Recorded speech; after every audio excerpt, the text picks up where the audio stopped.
ایک یتیم لڑکی حلیمہ اور اللہ پر یقین کا قصہ۔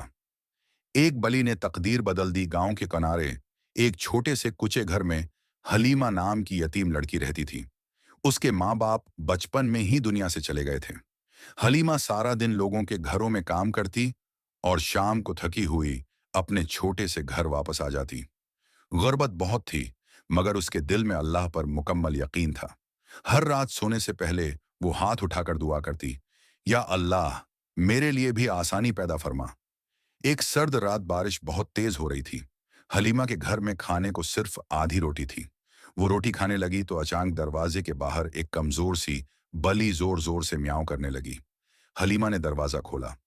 بلی بارش میں بھیگی کانپ رہی تھی۔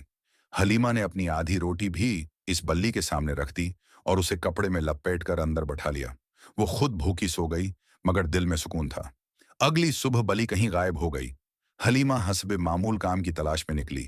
راستے میں اسے ایک بوڑھی عورت ملی جو بہت پریشان لگ رہی تھی۔ بوڑھی عورت نے کہا، بیٹی، میری پالتو بلی کل رات گم ہو گئی تھی۔ وہ میرے لیے بہت قیمتی ہے۔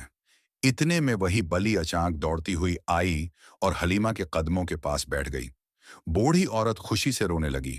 اس نے حلیمہ سے پوچھا، تم نے اس کا خیال رکھا تھا؟ حلیمہ نے مسکرا کر کہا، یہ اللہ کی مخلوق ہے، اسے چھوڑ کیسے دیتی؟ بوڑھی عورت دراصل شہر کے ایک امیر خاندان سے تعلق رکھتی تھی۔ وہ حلیمہ کی ایمانداری اور رحم دلی سے بہت متاثر ہوئی۔ اس نے حلیمہ کو اپنے گھر کام پر رکھ لیا، پھر اسے پڑھنے کا موقع بھی دیا۔ چند سال بعد حلیمہ ایک کامیاب اور عزت دار خاتون بن گئی۔ لوگ اس کی مثال دینے لگے۔ حلیمہ اکثر کہا کرتی تھی، جب انسان اللہ کی مخلوق پر رحم کرتا ہے تو اللہ اس کی تقدیر بدل دیتا ہے۔ سبق: اللہ پر یقین اور چھوٹی نیکی کبھی ضائع نہیں جاتی۔ کبھی کبھی ایک معمولی سا اچھا کام پوری زندگی بدل دیتا ہے۔